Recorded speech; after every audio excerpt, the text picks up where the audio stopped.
بھی ہوتا ہے کہ آج کوئی دنیا کا سب سے بڑا امیر ہے، ایک وقت وہ بھی آتا ہے کہ وہ دنیا میں ایسا غریب ہو جاتا ہے، نادار ہو جاتا ہے کہ اپنے روزی کے لیے بھی ترسنے لگتا ہے۔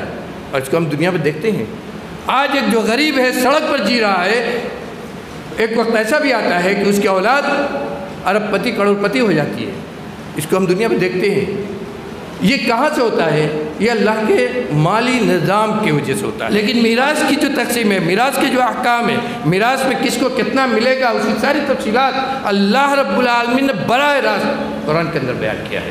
آپ نے پیچھے سنا ہوگا، قرآن کی آیات کی روشنی میں اس کو بیان کیا گیا۔ اللہ رب العالمین نے خود بیان کیا ہے پوری تفصیلات قرآن کے اندر۔ ایک نقطہ یہ ہے، اس سے آپ اندازہ لگائیے کہ میراث کے ان احکام کی اور جو اللہ نے اس کا حصہ متعین کیا، وارثین کا جو حصہ متعین کیا، یہ احکام توقیفی ہیں۔ اور اسی لیے علماء نے لکھا ہے کہ ان کا پڑھنا اور سیکھنا واجب ہے۔ کیوں؟ اس لیے کہ جب اپنے دماغ سے اس کو چلائیں گے اور یہ سوچیں گے کہ لڑکی کو اتنا کیوں دیا جائے، وہ تو بیٹھی ہوئی ہے، کام بھی نہیں کرتی ہے۔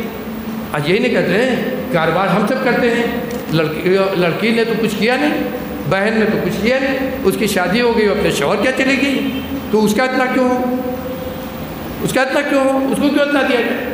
تو یہ ہمارا دماغ ہے، یہ ہماری اپنی رائے ہے۔ لیکن یہ جو حکم ہے یہ اللہ کا ہے، یہ توقیفی ہے۔ یہ بہت اہم پوائنٹ ہے جس کو ہمیں سمجھنا چاہیے اس میراث کے نظام میں۔ یہ اللہ کا توقیفی ہے۔ اگر ہمارے دماغ میں یہ سمجھ میں آ رہا ہے تب بھی ہم اس کو قبول کریں گے، نہیں آ رہا ہے، غلط لگ رہا ہے، تب بھی ہم اس کو قبول کریں گے۔ اللہ کی حکمت پر کوئی انگلی نہیں اٹھائیں گے۔ جس نے بھی السلام علیکم ورحمۃ اللہ وبرکاتہ۔ ان الحمد للہ نحمده ونستعينه ونستغفره ونعوذ بالله من شرور أنفسنا وسيئات أعمالنا من يهده الله فلا مضل له ومن يضلل فلا هادي له وأشهد أن لا إله إلا الله وحده لا شريك له وأشهد أن محمدًا عبده ورسوله أما بعد فإن خير الحديث كتاب الله وخير الهدي هدي محمد صلى الله عليه وسلم وشر الأمور محدثاتها وكل محدثة بدعة وكل بدعة ضلالة وكل ضلالة في النار أعوذ بالله السميع العليم من الشيطان الرجيم بسم الله الرحمن الرحيم إنما كان قول المؤمنين إذا دعوا إلى الله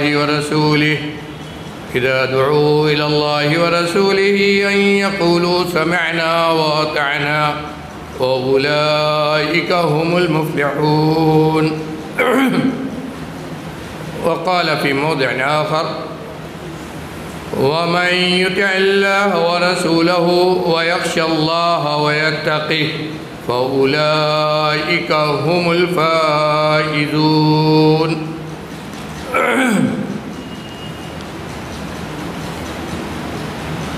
معزز حاضرین،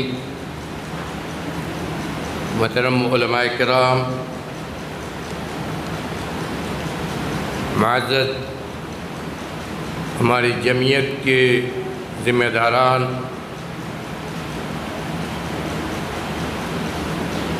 اس پروگرام کے منتظمین حضرات، بزرگوں، دوستوں، نوجوان احباب، اسلامی ماؤں اور بہنوں،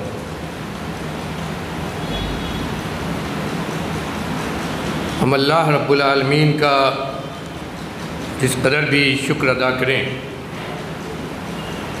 اس کی اس توفیق پر جس کی مدد سے اور جس کی توفیق سے اس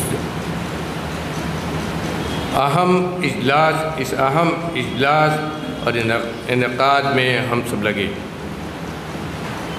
اور ایک اہم موضوع پر بہت ہی مؤثر، بہت ہی کامیاب، بہت ہی فائدہ پہنچانے والی ایک مجلس میں ہم سب اکٹھا ہوئے۔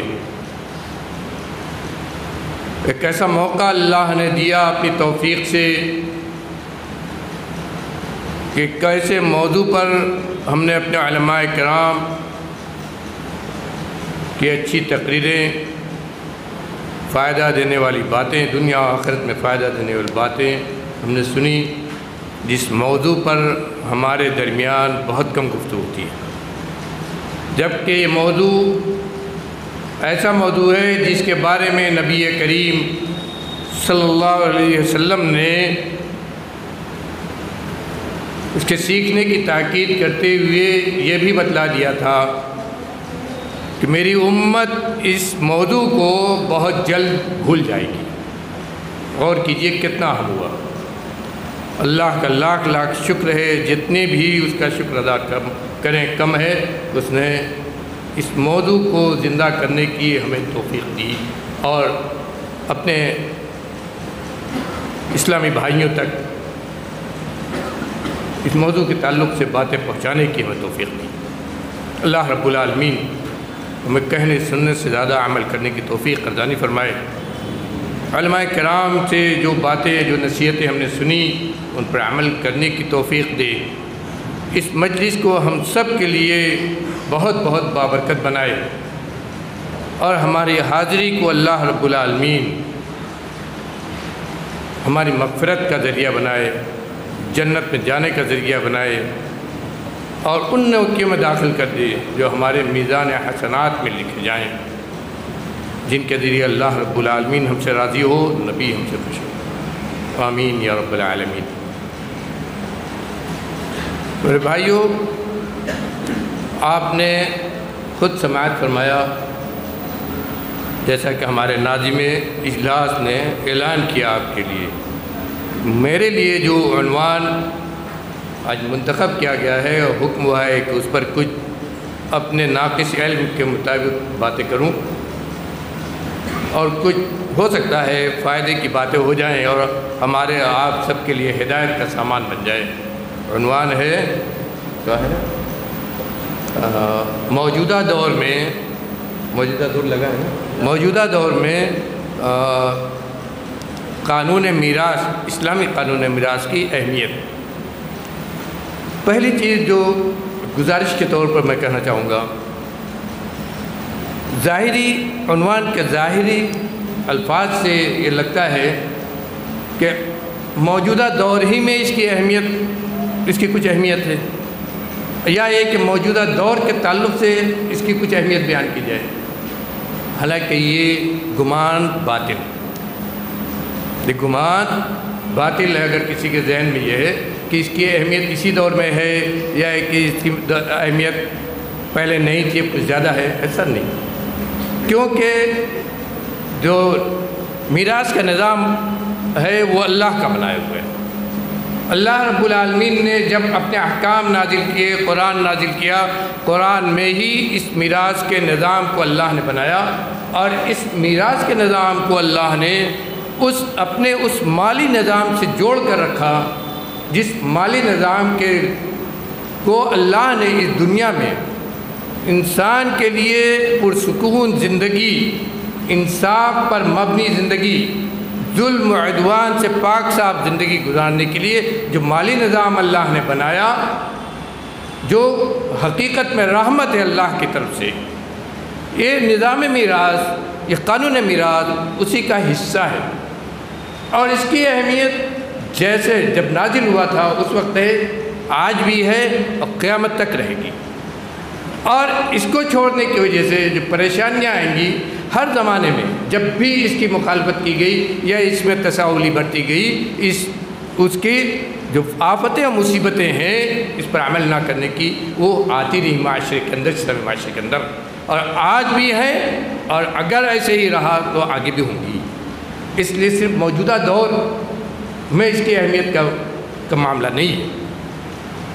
دوسری بات یہ ہمیں جاننا چاہیے کہ میراث کا جو نظام ہے یہ اللہ کا بنایا ہوا ہے، یہ اللہ کا بنایا ہوا ہے، اس میں کسی بھی انسان کا کوئی دخل نہیں ہے۔ اسی ناحیے سے آئیے ہم مختصر طور پر ایک نکات، یہ مت سوچیے گا کہ ہم بہت جوشیلی تقریر کرنے کے لیے بیٹھے ہیں یا کوئی بہت پرجوش باتیں کہنے کے لیے بیٹھے ہیں۔ حقیقت میں اس نظام کی اہمیت کا جو نچوڑ ہے وہ ایک تعلیمی انداز میں، بہت صاف کر رہا ہوں، ایک تعلیمی انداز میں انشاءاللہ بیان کرنے کی کوشش کروں گا، تاکہ ہم خاص طور پر تعلیمی انداز سے اس کو سمجھے، اس لیے کہ یہ علم ہے، میراث کا نظام یہ علم ہے، اور کتنا اہم علم ہے، احادیث میں اس کا ذکر ہے، قرآن میں اس کا ذکر ہے، اسی کو ہم بیان کریں گے۔ پہلی چیز، اب اہمیت پر جب ہم جاتے ہیں، اس میراث کے نظام کی اہمیت پر، میراث کے نظام کے تعلق سے جو باتیں آپ نے سنی، اس نظام میں کیا ہے، اللہ نے اس کو کیسے تقسیم کیا ہے، اللہ نے کس کو کیا دیا ہے، بچیوں، بیٹیوں، عورتوں کے کیا حقوق ہیں، اور ہم سے کیا کیا غلطیاں اس میں ہوتی ہیں، یہ ساری چیزیں ہم سنتے رہے، لیکن یہ کتنا اہم ہے، آئیے قرآن، حدیث، سلف صالحین، صحابہ کرام اور صحابہ کرام کے بعد ائمہ سب کے ہاں اس نظام کو کتنی اہمیت دی گئی اور کس طرح انہوں نے اپنی ذمہ داری کو اس نظام کے تعلق سے انہوں نے نبھایا، اور ہماری بے توجہی کا کیا عالم ہے۔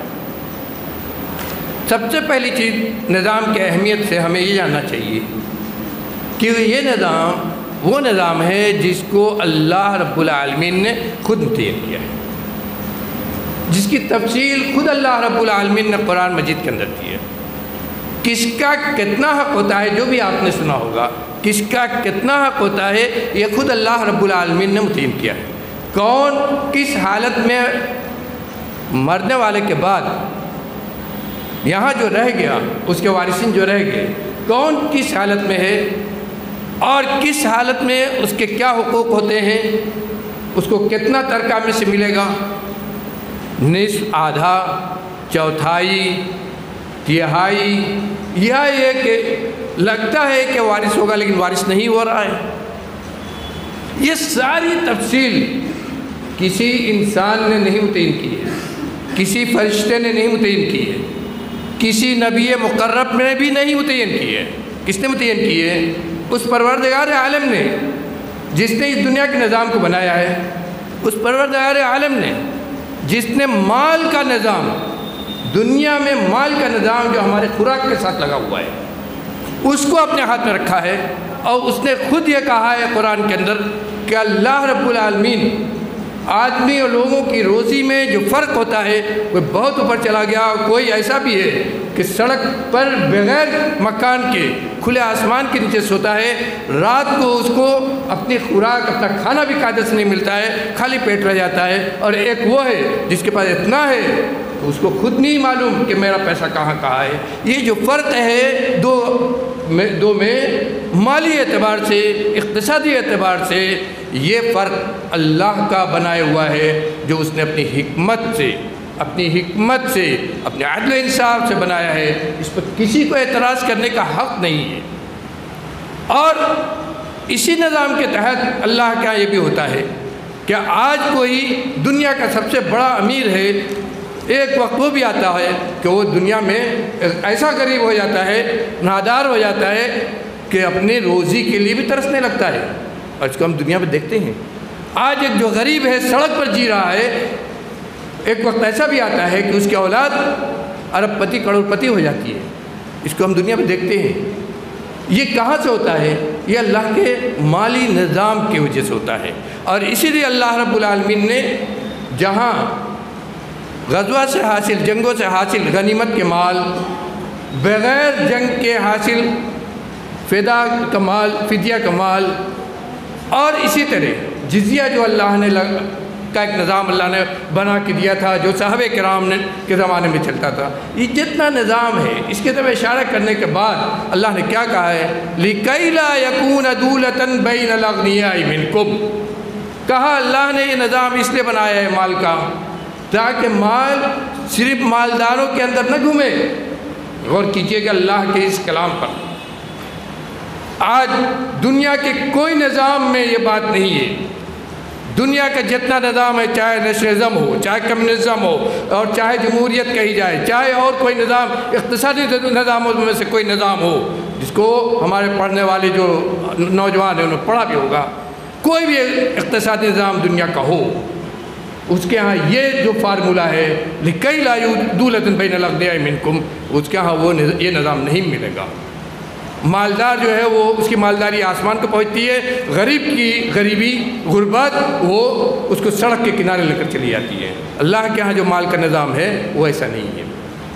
اسی مالی نظام کو جو اللہ نے متعین کیا ہے کہ مال صرف مالداروں کے ہاتھ میں نہ رہے، مال صرف مالداروں کے درمیان نہ گھومے، بلکہ ایسا بھی ہو کہ جو آج غریب تھا کل وہ امیر بن جائے، آج جو امیر تھا وہ کل غریب بن جائے، تاکہ لِيَبْلُوَكُمْ أَيُّكُمْ أَحْسَنُ عَمَلًا، تاکہ اللہ رب العالمین نے جو دنیا کو اتنا پرکشش بنایا ہے، اس کے ذریعے جو آزمانا چاہتا ہے آپ کو، اس کے ذریعے جو آپ کی آزمائش کرنا چاہتا ہے، وہ اللہ دیکھتے ہیں کہ آپ کو مال کی نعمت دیا تو اللہ کی عبادت کتنی آپ نے کی، مال کی نعمت دیا تو اللہ کے احکام کو آپ نے کتنا پورا کیا، مال کی نعمت دیا تو آپ نے حقوق العباد کو کتنا ادا کیا، مال کی نعمت دیا تو وہ جو غریب تھا آپ کے خاندان میں، وہ جو غریب تھا آپ کے معاشرے میں، وہ جو نادار تھا، محتاج تھا کہ اپنی روزی کے لیے ترس رہا تھا، ان سب کا آپ نے کتنا خیال کیا۔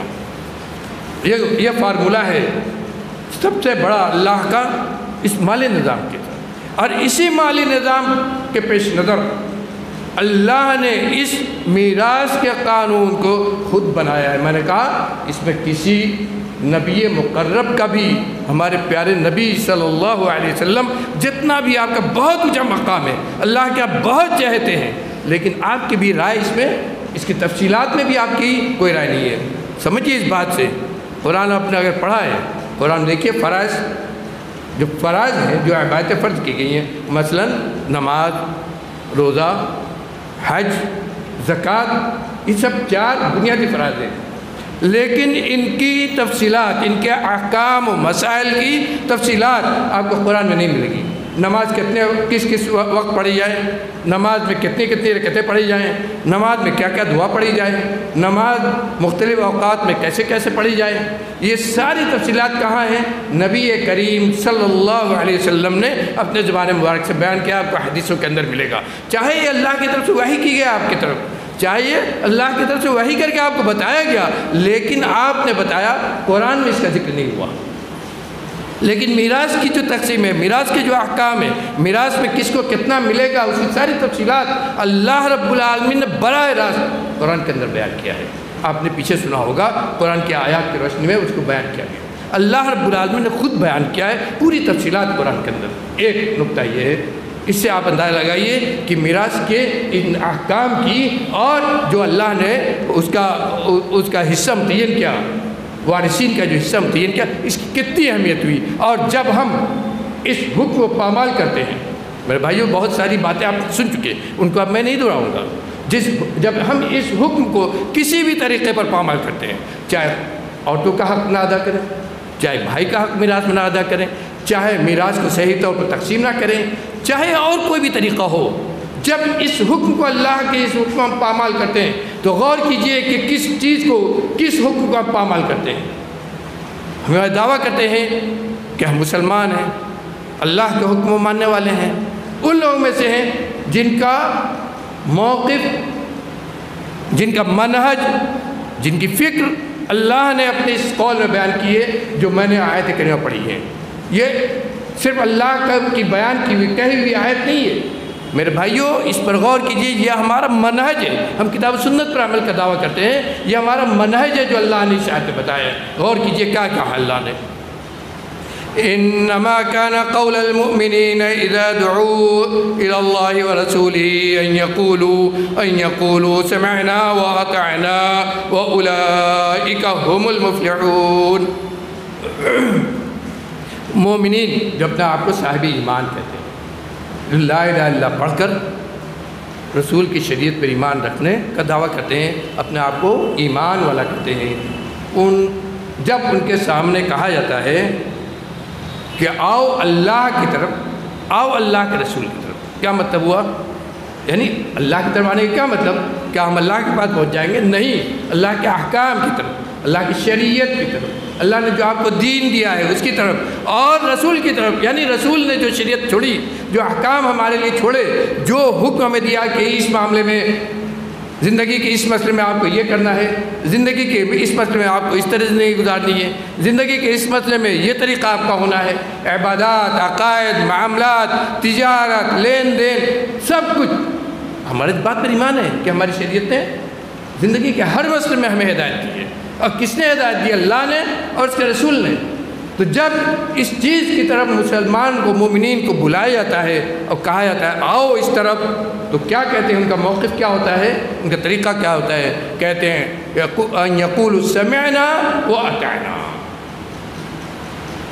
سوچتے نہیں ہیں کہ کہاں سے آواز آ رہی ہے، سوچتے نہیں ہیں کہ ندا کہاں سے دی جا رہی ہے، کہاں بلایا جا رہا ہے، فوراً ان کی زبان پر آتا ہے سمعنا واطعنا، ہم نے سنا اور ہم اطاعت کے لیے تیار ہیں۔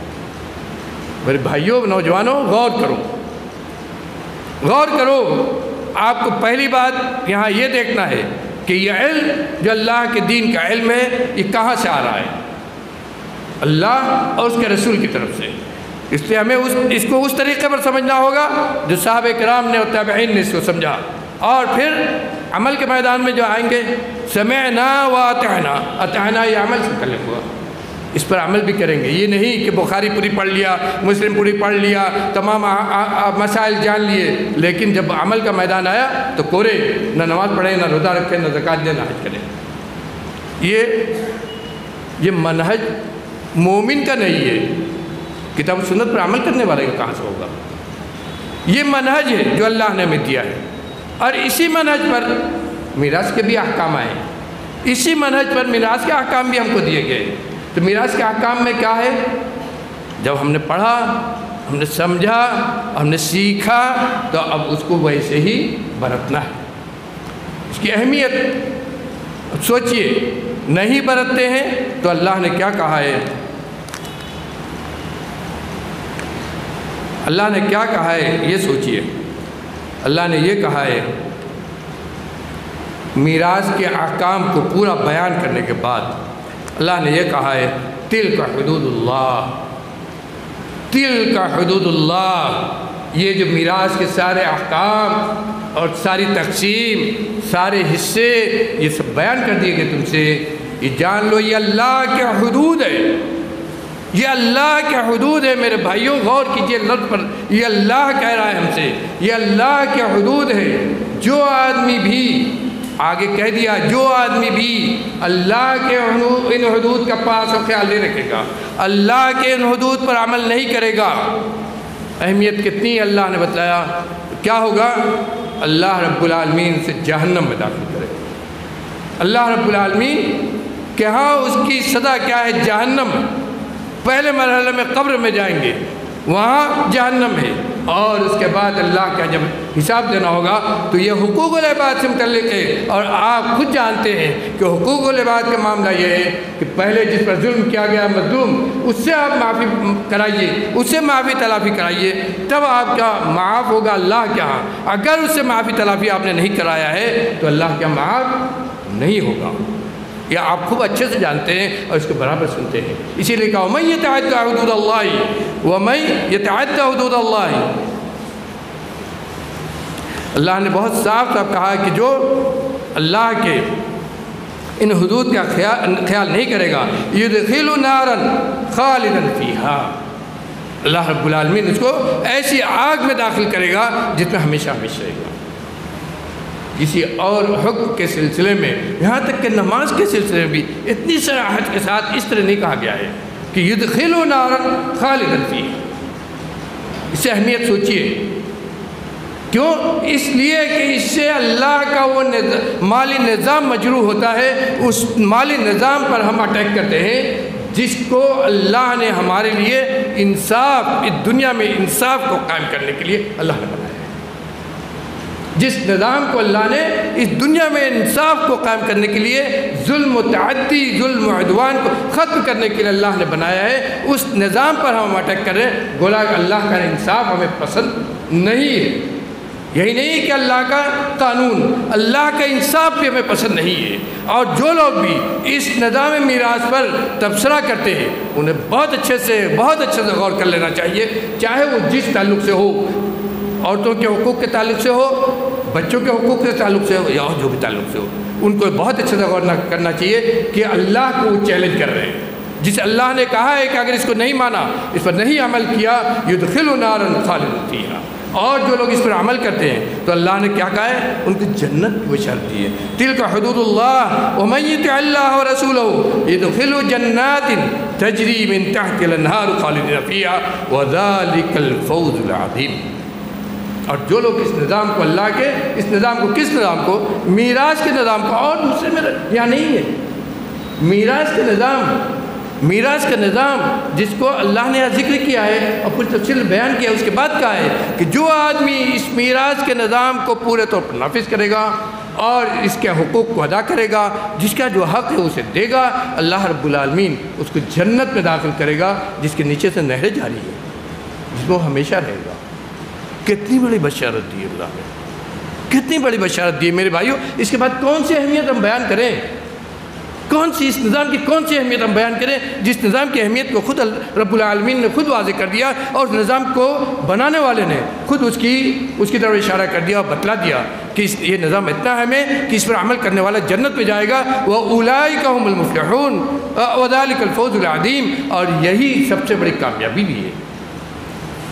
ایک طرف یہ چیز ہے قرآن کی روشنی میں، اور دوسری طرف آئیے کچھ احادیث بھی سن لیجئے میرے بھائیوں۔ وقت کم ہے، نہیں تو کئی نکات ہیں جو بیان کرنے کے، بہت آج ہم نے جس طرح اللہ کے نظام کو پامال کیا ہوا ہے، اس کو اگر دیکھا جائے تو اس پر گھنٹوں بولا جائے۔ اس نظام میں اللہ نے اتنی بڑی خوبی رکھی ہے اور اتنی بڑی اس کی رحمت ہے کہ ہم اور آپ اس کو سوچ بھی نہیں سکتے۔ اس نظام میں پر اللہ نے یہ وعدہ کیا ہے کہ اگر تمہیں یہ ڈر لگتا ہے کہ اس نظام کو نافذ کر کے اپنے والد کی یا اپنے والدہ کی یا اپنے میت مرنے والے کی کہ مال کو تم نے وارثان کو جو اس کے مستحق ہوتے ہیں ان کے اندر تقسیم کر دیا، اور یہ ڈرتے ہو شیطان کی وسوسے سے کہ تمہارا حق کم ہو جائے گا، تمہاری پراپرٹی کم ہو جائے گی، تم غریب ہو جاؤ گے، تو نہ ڈرو، اس لیے کہ اس نظام کو اللہ نے بنایا ہے۔ ہو سکتا ہے کہ تم کو کم ملا ہو، لیکن تمہارے مال میں اللہ وہ برکت دے کہ جو زیادہ لے کر گیا کل وہی تم سے پیچھے ہو، کیونکہ اللہ اس کا ذمہ دار ہے، اللہ نے اس تقسیم کی ذمہ داری لی ہے اور مال دینے کی بھی ذمہ داری پہ کہ جی اللہ نے کتنا بڑا وعدہ کیا ہے۔ اِن غنیًا اور فقیراً فاللہ اولیٰ بہما، ہو سکتا ہے کہ کوئی مالدار ہو سکتا ہے کوئی فقیر ہو، لیکن دونوں کو یہ جان لینا چاہیے، دونوں مالدار اور فقیر دونوں کو یہ جان لینا چاہیے کہ اگر اللہ کے نظام کو نافذ کر لیا تو اللہ ان دونوں کا ولی ہو جائے گا۔ اس کے بعد کیا چاہیے میرے بھائیو، اس کے بعد کیا چاہیے؟ اللہ کی ولایت۔ ہم ولی آج نہ جانے کس کو کہتے ہیں، لیکن اللہ اس کا ولی ہو جائے گا جو اس نظام کو بغیر مالی خوف کے، اقتصادی خوف کے، جو اس نظام کو نافذ کر دے گا، اللہ اس کا ولی ہو جائے گا۔ اور اسی لیے نبی کریم صلی اللہ علیہ وسلم نے اس کی اہمیت کو بیان کرتے ہوئے 2 حدیثیں میں ذکر کروں گا، کئی حدیثیں ہیں، وقت کی کمی کی وجہ سے صرف 2 حدیثیں میں ذکر کروں گا۔ نبی کریم صلی اللہ علیہ وسلم اپنے امت کو تلقین کی، کسی اور احکام کے تعلق سے اتنی بڑی بات آپ نے نہیں کی ہے۔ کہا تعلموا الفرائض وعلموها فإنها نصف العلم وهو ينسى وهو أول شيء ينزع من أمتي۔ ابن ماجہ بہقی کی حدیث ہے، کچھ لوگوں نے اس پر کلام بھی کیا ہے، لیکن دوسرے سندوں سے تقویت اس کو ملتی ہے۔ آج نے فرمایا اے میرے امت کے لوگوں، اے مسلمانوں، میری امت کے لوگوں، فرائض کو سیکھو۔ علم کی طرف اشارہ کیا، فرائض جو اللہ نے میراث کا نظام تمہیں دیا ہے، اس نظام کا علم سیکھو، جانو وعلموها، اور اپنے کو اور اپنے اولاد کو اپنے معاشرے والوں کو سکھاؤ۔ غور کیجئے، قرآن کے سلسلے میں بات کہی گئی ہے، قرآن کے سلسلے میں بات کہی گئی ہے۔ اس کے بعد اللہ رب العالمین نے نبی صلی اللہ علیہ وسلم فرائض کے سلسلے میں بات کہی کہ میراث کا جو علم ہے، اس علم کو خود بھی سیکھو، اپنے اولاد کو سکھاؤ، اپنے گھر والوں کو سکھاؤ، اپنے بعد والوں کو سکھاؤ۔ کیوں؟ فَإِنَّهَا نِصْفُ الْعِلْمِ، کیونکہ اللہ کا جو علم ہے اس کا یہ آدھا ہے۔ اللہ اکبر، ہم نے کس کو ضائع کیا؟ میرے بھائیو، سینے پر ہاتھ رکھ کے ایک بات سوچئے، میرے نوجوان ساتھی سوچئے۔ کہا کہ فَإِنَّهَا نِصْفُ الْعِلْمِ، اس لیے میں یہ کہہ رہا ہوں کہ علم فرائض یہ آدھا علم ہے۔ کس چیز کا آدھا علم؟ اللہ کے جو علم اللہ نے دیا ہے قرآن و حدیث کا، کہا اس کا آدھا علم یہ ہے۔ اور یہی نہیں، اس لیے بھی میں کہہ رہا ہوں کہ اس کو بہت جلد بھلا دیا جائے گا۔ میری امت کے لوگ جن کو میں یہ دیکھ کر جا رہا ہوں، وہی لوگ اس علم کو بھول جائیں گے، اور سب سے پہلے جس علم کو اس دنیا سے میری امت کے لوگ درمیان سے اٹھایا جائے گا، یہی علم فرائض ہوگا۔ پیشین گوئی بھی کرتی ہے، میری امت سے جو علم اٹھایا جائے گا، علم کو اٹھانے کی آپ نے حدیث میں کہا ہے کہ اس دنیا سے کتاب و سنت کا علم اٹھایا جائے گا، لیکن کہا کہ جو علم کتاب و سنت کا جو علم اس دنیا سے اٹھایا جائے گا، انہیں سب سے پہلا علم کون ہے؟ فرائض، میراث کا علم۔ اور آج دیکھ لیجیے معاشرے میں نبی صلی اللہ علیہ وسلم پیشین گوئی اللہ کا وعدہ ہے، اللہ کا فرمان ہے۔ نبی کے بارے میں ہمارا کیا ایمان ہے کہ نبی جو بھی کہتے ہیں وہ اللہ کی بات ہوتی ہے۔ اور آج ہم خود دیکھ رہے ہیں، اور یہ آج سے نہیں، پچھلے کئی صدیوں کو دیکھ ڈالیے، آپ کو تاریخ پڑھیے مسلمانوں کی، آپ کو نہیں ملے گا کہ فرائض کا علم جس طرح صحابہ کرام سیکھتے تھے، پڑھتے تھے، اس کے بعد بیان کرتے تھے، اس کا سیکھتے تھے۔ ابھی آپ نے پچھلی تقریر میں سنا کہ حضرت عائشہ صدیقہ رضی اللہ عنہ، ام المؤمنین حضرت عائشہ صدیقہ رضی اللہ عنہ، عورت ذات علم فرائض میں اپنے زمانے میں منتخب صحابہ کرام اور صحابیات میں سے تھے۔ صحابہ کرام اور تابعین ان کے پاس صرف علم فرائض کے لیے جاتے تھے، اپنے مال اپنے میراث کی تقسیم کے لیے جاتے تھے۔ یہ عورت ذات کا معاملہ ہے۔ صحابہ کرام میں کتنے ہیں؟ حضرت عمر رضی اللہ عنہ، حضرت بن ثابت، ایسے میں ابھی آگے ذکر کرتا ہوں۔ ایک حدیث یہ غور کیجیے۔ دوسری حدیث حضرت عبداللہ بن مسعود سے ہے۔ اس حدیث میں بھی ترمذی نسائی کی حدیث ہے، اس پر بھی کچھ کلام ہے، لیکن یہ بھی اپنے معنی کے اعتبار سے یہ حدیث بھی ثابت ہے۔ آج فرمایا کہ قرآن سیکھو اور قرآن سکھاؤ۔ دوسری بات کہا فرائض سیکھو اور فرائض سکھاؤ، یعنی علم میراث کا جو نظام اللہ نے بنایا، اس کو سیکھو اور اس کو سکھاؤ۔ فَإِنِّ امْرُؤٌ مَقْبُوضٌ، کیونکہ میں اب اس دنیا سے جانے والا ہوں۔ کیوں؟ اس لیے کہ میری موت قریب ہے، اور علم کو اللہ رب العالمین میرے بعد اٹھائے گا، میرے بعد کتاب و سنت کے علم کو اللہ رب العالمین اٹھائے گا، اور اس علم میں سب سے پہلے جو علم اٹھایا جائے گا وہ میراث کا علم ہے۔ اور ایک وقت قریب ہے کہ ایک وقت ایسا آئے گا کہ ترکہ کی تقسیم میں دو آدمیوں کے درمیان اختلاف ہوگا۔ غور کیجئے کہ نبی صلی اللہ علیہ وسلم کی پیشین گوئی پر کہا کہ ترکہ کی تقسیم میں دو آدمیوں کے درمیان اختلاف ہوگا۔ تلاش کریں گے ایسے آدمی کو، ایسے عالم کو کہ ان کو قرآن و حدیث کی روشنی میں صحیح چیز بتا دیں، ترکہ کی صحیح تقسیم کر دیں، تو انہیں کوئی بھی نہیں ملے گا صحیح روشنی دینے والا، صحیح رہنمائی کرنے والا۔ اللہ کہا دو آدمی میں اختلاف ہوگا کہ ترکہ کو ایسے تقسیم کریں، یہ جذبہ ان کا ان کے اندر کہ ترکہ صحیح طور پر تقسیم ہو، قرآن و حدیث میں جیسے بیان کیا گیا ہے، ان کا جذبہ ہوگا اور چاہیں گے، لیکن عالم ہی نہیں کوئی ملے گا، اس علم فرائض کو صحیح طور پر جاننے والا ہی نہیں ملے گا کہ ان کی رہنمائی کر دے اور بتا دے کہ ایسے ایسے تقسیم ہوگا، فلاں کا اتنا ہوا، لڑکے کا اتنا ہوا، لڑکی کا اتنا ہوا، فلاں کا اتنا ہوا، یہ ایسے تقسیم ہو جائے گا، بتانے والا نہیں۔ اور آج ہے میرے بھائیوں، ہم لوگوں نے اپنے زمانے میں علم میراث کئی اساتذہ پڑھا ہے، ایسا نہیں۔ جو استاد رحمۃ اللہ علیہ ہمارے محمد ادریس آزاد رحمانی، محمد عابد حسن رحمانی رحمۃ اللہ علیہ مجمعین، اور ایسے ہی اور رحمانی اساتذہ تھے، جن کو زبان پر جیسے رٹا ہوا ہو. ہم آج میتھمیٹکس کی بات کرتے ہیں اور علم میراث میتھمیٹکس سے ہی لگا ہوا ہے. علم میراث میتھمیٹکس سے ہی لگا ہوا ہے. جو میتھمیٹکس نہیں جانتا ہے وہ علم میراث کو کبھی تقسیم نہیں کر سکتا ہے. جو میتھمیٹکس قاعدے سے نہیں جانتا ہے میراث کے بہت سارے مسائل ایسے ہیں کہ وہ تقسیم کر ہی نہیں سکتا ہے اس کو. لیکن کھڑے ہوتے تھے بورڈ پر اور پوچھتے تھے, کہتے تھے کہ تمہارے گھر میں کہیں بھی کوئی مسئلہ آیا ہو جو مشکل سے مشکل ہو اور بتلاؤ, اور کھڑے ہو کر ایسے لکھتے چلے جاتے تھے اور اس کو حل کر کے بتا دیتے تھے کہ فلاں کا اتنا ہوگا, فلاں کا اتنا ہوگا. اگر 50 حقدار ہیں تو 50 کا بتا دیتے تھے. ایسے تھے ایک وقت میں. لیکن آج بہت افسوس کے ساتھ کرنا پڑتا ہے. کسی جامع سلفی میں آپ چلے جائیے, کتنے ملیں گے آپ کو؟ ہو سکتا ہے کوئی مل جائے ایک. اور ہمارے جو مدارس ہیں ان میں چلے جائیے, بہت سارے مدارس ایسے آپ کو ملیں گے جہاں ایک آدمی بھی نہیں ملے گا. علماء ملیں گے, میراث کو صحیح طور پر تقسیم کرنے والے نہیں ملیں گے. جو نبی کریم صلی اللہ علیہ وسلم کی پیشین گوئی تھی, اس سے سوچئے. آپ اس دونوں حدیثوں کو رکھیے اپنے سامنے, اپنے ذہن میں گھسائیے اور سوچئے کہ اس میراث کی کیا اہمیت ہے. اپنے لڑکوں کو جب ہم میتھمیٹکس پڑھاتے ہیں اسی وقت ہمیں میراث کا بھی علم ان کو دینا ہوگا.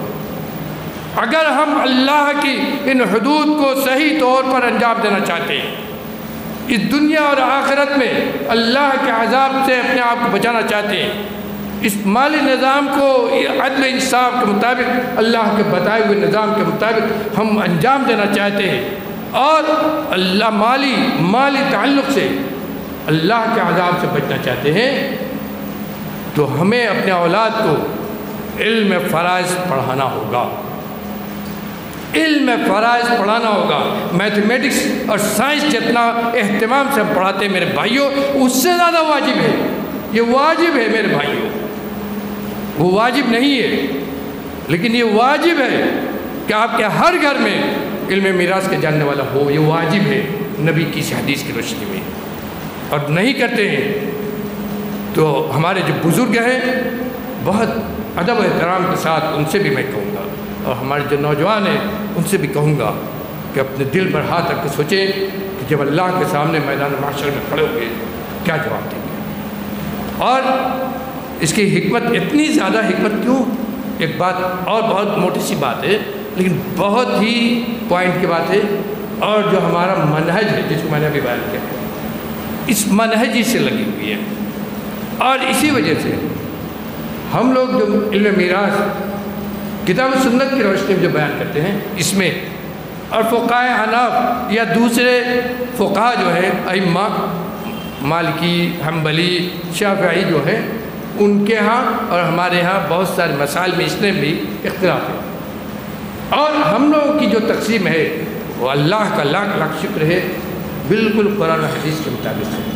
ان کے ہاں کہیں کہیں یہ انسانی فطرت قیاس کی وجہ سے اور کسی دوسرے اسباب سے قرآن و حدیث کی مخالفت ہے. اسی لیے یہاں ہمارا جو موقف ہے اور ہمارا جو نقطہ نظر ہے وہ کیا ہے؟ یہ جو علم میراث ہے یہ توقیفی ہے.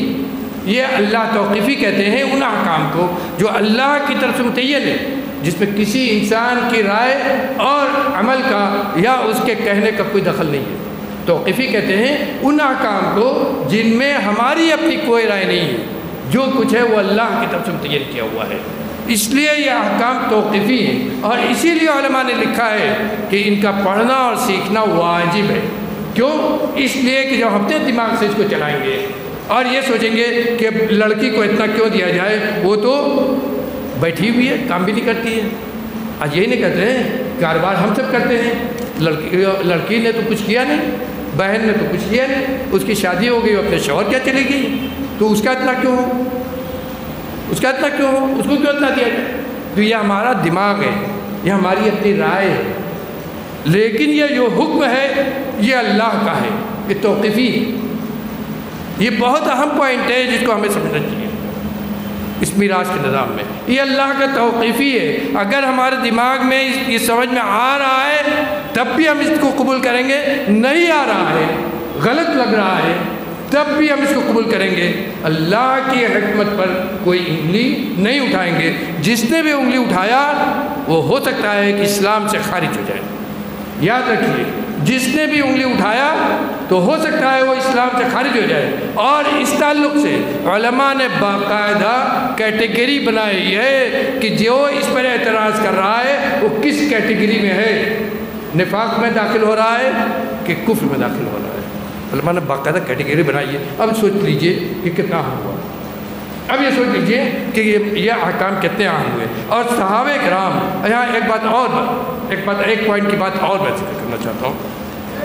حدیث میں آیا انہا نصف العلم، میراث کا یہ نظام جو اللہ نے دیا ہے اسے آپ نے فرمایا کہ آدھا علم ہے، کتاب سنت کا، قرآن حدیث کا یہ آدھا علم ہے۔ کیوں یہ آدھا علم ہے؟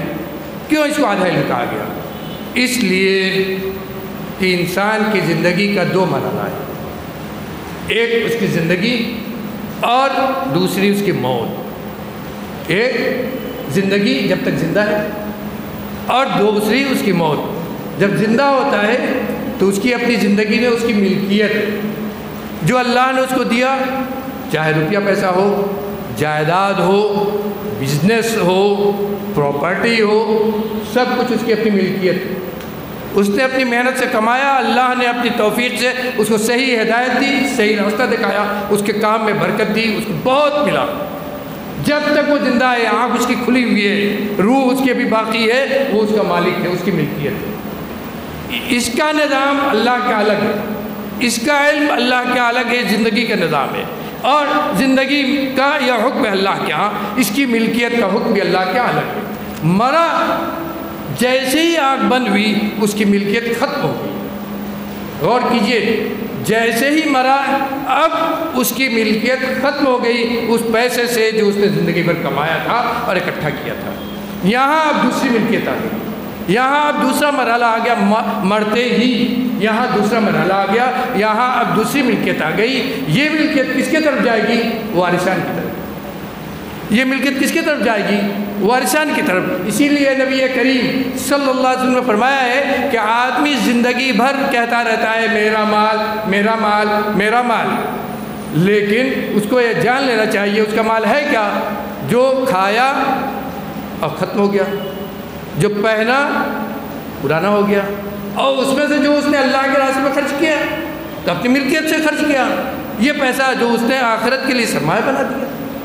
یہ تین اس نے اپنی ملکیت سے اپنی زندگی میں کیا، یہ اس کا مال ہے۔ لیکن جیسے ہی وہ مرا تو اب کیا ہوا؟ اس کی ملکیت ختم ہو گئی، اس کا سارا مال، ساری جائیداد فَلِوَرَثَتِهِ ہی، حدیث کے لفظ پر غور کیجیے۔ اب یہاں سے اس کے وارثان کی ملکیت شروع ہوگی، اس کے مال پر جو اس نے زندگی بھر کمایا۔ دوسرا مرحلہ آ گیا۔ میں نے کہا دو انسان کی زندگی، انسان کے لیے دو مرحلے ہوتے ہیں۔ ایک مرحلہ انسان کی جائیداد، پراپرٹی، اس کا جو کچھ ہے اس کے پاس، اس کے دو مرحلے ہو گئے۔ ایک زندگی کا مرحلہ، اس کا علم الگ ہے، دوسرا مرنے کے بعد کا مرحلہ، اس کا علم الگ ہے۔ یہ علم فرائض، یہ کیا ہے؟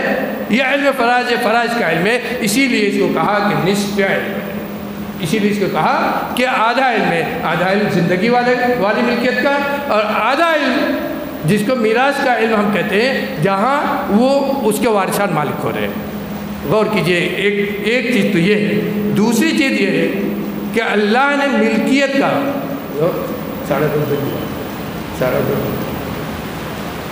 اللہ نے جو ملکیت دی ہے، مال کی، جائیداد کی، یہ اللہ نے ملکیت دی ہے۔ اللہ نے اپنے نظام کے ذریعے ہم کو ان چیزوں کا مالک بنایا ہے۔ یہ ملکیت جو اللہ نے دی ہے، اس کے کچھ اسباب بنائے ہیں۔ دو سبب بنیادی ہے، اسباب جو اللہ نے بنائے دو سبب بنیادی ہے۔ ایک اختیاری ہے، یعنی ہمارے چوز پر ہے، ہم اس کو اختیار کرتے ہیں، ہم چوز کرتے ہیں، اس ملکیت کے سبب کو ہم خود چوز کرتے ہیں۔ اللہ نے اس میں اختیار ہمارے کیا دیا ہے؟ وہ ملکیت کیسے حاصل ہوتی ہے؟ خرید فروخت کے ذریعے، ہبہ کے ذریعے، آپ کو والد نے آپ کو دے دیا یا کسی اور نے آپ کو دے دیا، آپ نے خرید فروخت کے ذریعے، بیع و شراء کے ذریعے، تجارت کے ذریعے آپ نے حاصل کیا۔ یہ ملکیت آپ چاہیں تو بزنس کریں، چاہے تو نہ کریں، چاہے تو ایسا کریں اور چاہے تو ایسا کریں، یہ آپ کے اختیار میں ہے۔ اور آپ نے اللہ کی توفیق سے اختیار کیا کسی چیز کو، اور اللہ نے اس کے ذریعے آپ کو مالک بنا دیا۔ یہ اختیاری ملکیت سے کہا جاتا ہے۔ اور دوسری ملکیت قہری ہے، مجبوری ہے یہاں آپ کی، اس ایک مجبوری ہے یہاں، اور وہ مجبوری والی ملکیت کیا ہے؟ یہی جسے ہم میراث کہتے ہیں، کیونکہ یہ اللہ نے نظام بنایا ہے میراث کا۔ یہاں آپ مجبور ہیں، یہاں آپ اختیار نہیں ہے۔ اب غور کیجئے کہ کتنا اہم ہوا ہے، اب غور کیجئے کہ نظام میراث کتنا اہم ہوا۔ یہاں آپ کا کوئی اختیار نہیں چلے گا۔ آپ یہ کہیں کہ اللہ، یہ جو کچھ پراپرٹی ہے، جو کچھ مال ہے، میرے والد چھوڑ کر گئے اور انہوں نے کہا ہے کہ میرے بعد آپ اس کے مالک ہو جاؤ گے، تم اپنے بڑے بیٹے سے کہہ دیا کہ تم اس کے سب مالک ہو جاؤ گے، اور اس کو میں نے حق کر دیا ہے اس پر فلاں لڑکے کو، تو اس میں بھی باپ کی کوئی وصیت نہیں چلے گی، باپ کی کوئی وصیت نہیں چلے گی۔ نبی کریم صلی اللہ علیہ وسلم کی حدیث ہے، الحق الفرائض بأہلها وَأَعْتُوا كُلَّ ذِي حَقٍّ حَقَّهُ وَلَا وَصِيَّةَ لِوَارِثٍ۔ کہا اللہ نے میراث کے حقوق متعین کر دیے، اللہ نے میراث کے حقوق متعین کر دیے ہیں، بتا دیے۔ غور کیجئے، اللہ کی طرف آپ نے منسوب کیا، اللہ نے میراث کے حقوق متعین کر دیے ہیں کہ فلاں کا اتنا ہے، فلاں کا اتنا ہے، فلاں کا اتنا ہے۔ لہذا فرائض میں، میراث میں جس کا جو حق ہوتا ہے اس کو اس کا حق دے دو، اور یہ جان رکھو کسی وارث کے لیے کوئی وصیت نہیں، کسی وارث کے لیے جو میت کے مال میں وارث ہوتا ہے اس کے لیے وصیت نہیں ہے۔ میرے بھائیوں غور کیجئے، غلطیاں جو بیان کی گئی اس میں ایک غلطی یہاں بھی ہے جو ہمارے یہاں باپ نے کہہ دیا کیا، جو کچھ ہم چھوڑ کر جا رہے ہیں سب تمہارے بڑے تم سے کہہ دیا بڑے لڑکے سے یہ تمہارا ہے، یا جو آپ باپ کی خدمت بہت کر رہا تھا کہہ دیا کہ تمہارا ہے، یا ایک اس میں اتنا زیادہ تمہارا ہوگا، یا ایک کہ ہمارا لڑکا نافرمان ہے، اسے میں حق کر رہا ہوں، اس کو کچھ نہیں ملے گا۔ میرے بھائیوں رجسٹری بھی کر دیں، اگر باپ رجسٹری بھی کر دے اپنی زندگی میں حق کرنے کا، تب بھی اللہ کے نافذ نہیں، اس لیے کہ میراث کا جو نظام ہے، میں نے کیا کہا، قہری ہے، یعنی لازمی ہے۔ قہری عربی زبان میں کہتے ہیں لازمی ہے، اللہ کی طرف سے لازم ہے، ہمارا آپ کا اس میں کوئی اختیار نہیں ہے۔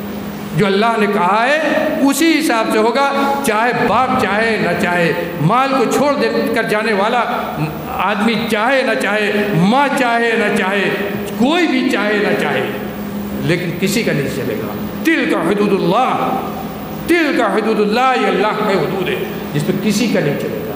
اسی لیے علماء کہتے ہیں کہ یہ علم نصف علم ہے، ایک ملکیت وہ ہے جو دنیا کی، جو اپنے اختیار سے ہے، اس کا علم اللہ نے الگ رکھا ہے، ایک علم وہ ہے جو قہری ہے، مجبوری ہے، یہاں آپ کو کرنا ہے، وہ علم الگ ہے، وہ علم میراث ہے، وہ الگ ہے۔ میرے بھائیوں اور کتنی گفتگو کریں، صحابہ کرام نے کتنی اہمیت دی اس میراث کے نظام کو۔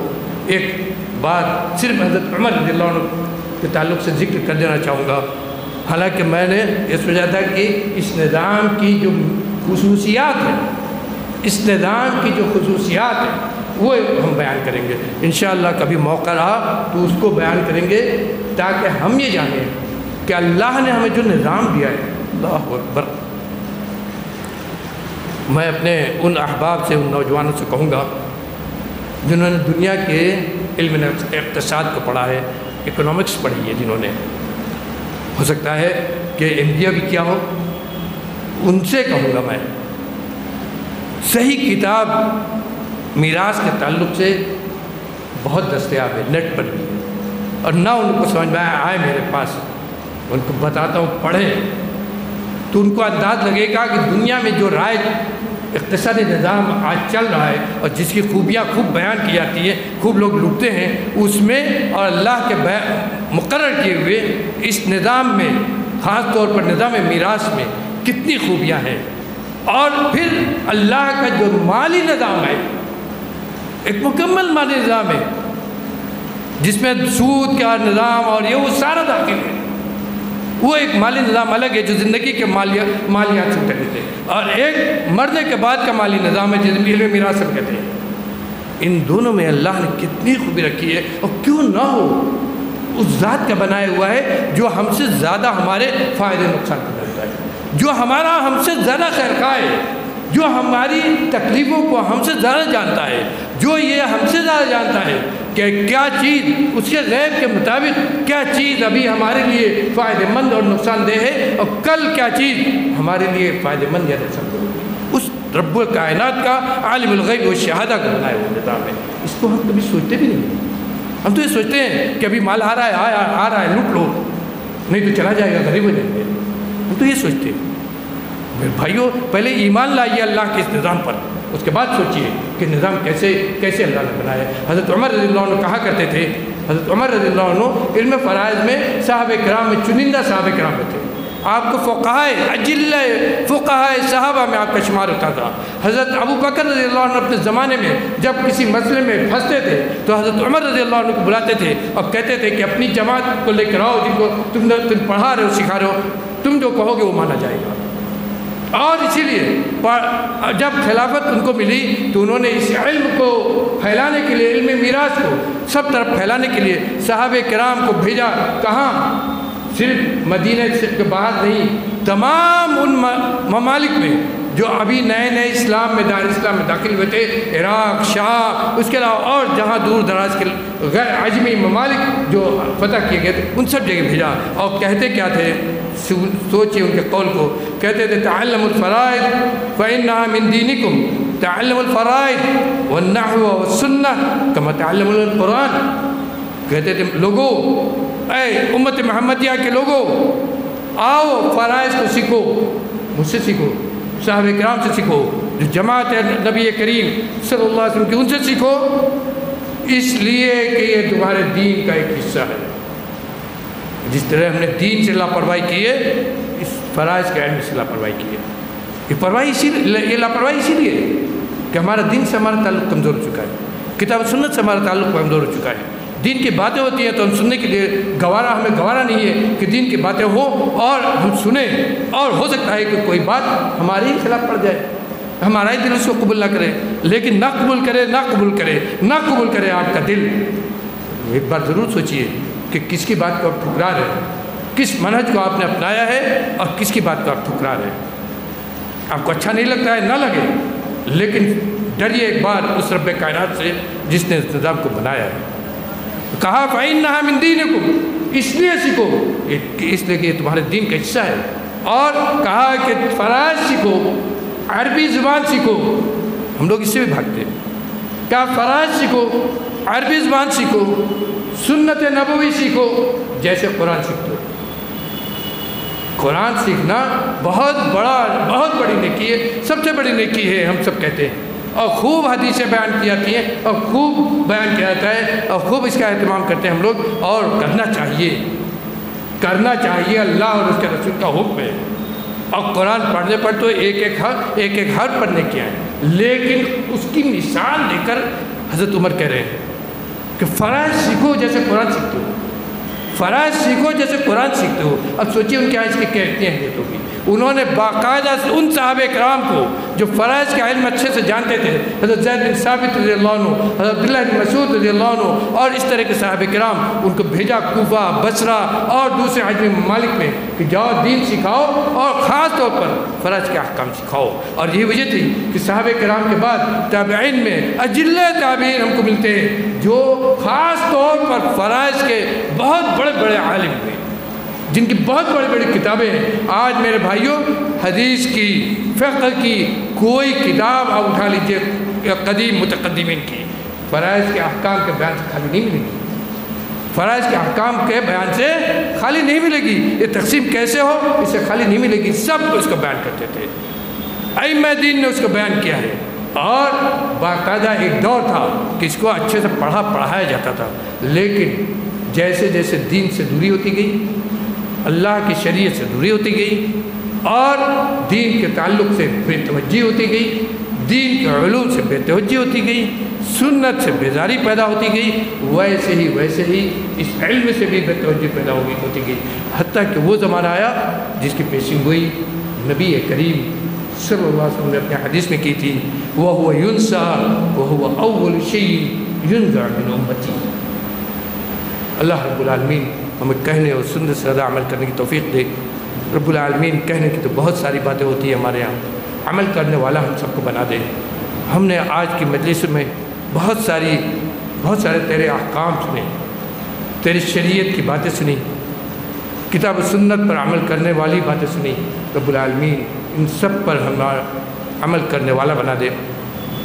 رب العالمین ہمیں صحیح معنی مسلمان بنا دے، شریعت پر عمل کرنے والا بنا دے۔ ہمارے ہر زندگی کے ہر لمحے کو رب العالمین عبادت و شکر کا لمحہ بنا دے۔ ہماری زندگی اپنے دین کے لیے، اپنی شریعت کے لیے، اپنے نبی کی سنت پر عمل کے لیے اور اس کی نشر و اشاعت کے لیے وقف فرما دے۔ ہم نے جو تجھ سے وعدہ کیا ہے کہ ہم اس منہج کو اختیار کریں گے جو تیرے نبی کا تھا، جو تیرے نبی نے ہمارے لیے مقرر کیا تھا، جو تیرے نبی نے صحابہ کرام کو اپنے صحابہ کرام کو دیا تھا، تیرے صحابہ کرام نے اپنے بعد والے تابعین کو، انہوں نے اس کے بعد والے ائمہ دین اور اس دنیا کو دیا تھا، قیامت تک کے لیے متعین کیا تھا۔ اور تیرے نبی نے کہا تھا، پیشین گوئی کی تھی، تسمعون ویسمع منکم ویسمع ممن الذین تسمعون منہ۔ آج تم مجھ سے دین کی باتیں سن رہے ہو، شریعت کو سن رہے ہو، کل تم سے سنا جائے گا، پرسوں تم سے جنہوں نے سنا ہے ان سے سنا جائے گا، اس کے بعد والے نسل اس سے پہلے والی سنے گی، اور اسی طرح سے یہ دین اللہ باقی رکھے گا، سننے سنانے کا یہ نظام اللہ باقی رکھے گا قیامت تک، اور اسی طریقے سے یہ دین سنتے سناتے قیامت تک باقی رکھا جائے گا۔ رب العالمین اسی پیشین گوئی پر عمل کرنے والا ہم سب کو بنا دے۔ رب العالمین ہمارے ذریعے بھی اپنے نبی کی اسی سنت کو زندہ فرما دے، اسی سنت کو، اپنے نبی کی اسی سنت کو ہمارے ذریعے بھی زندہ فرما دے۔ ہمارے نوجوان کو نیک بنا، ہم سب کو نیک بنا، ہماری ماں و بہنوں کو نیک بنا، ہم سب کو نمازی بنا، ہم سب کو شریعت پر عمل کرنے والا بنا۔ ہمارے دلوں میں اپنی محبت، اپنے نبی کی محبت، اپنی شریعت کی محبت پیدا کر دے۔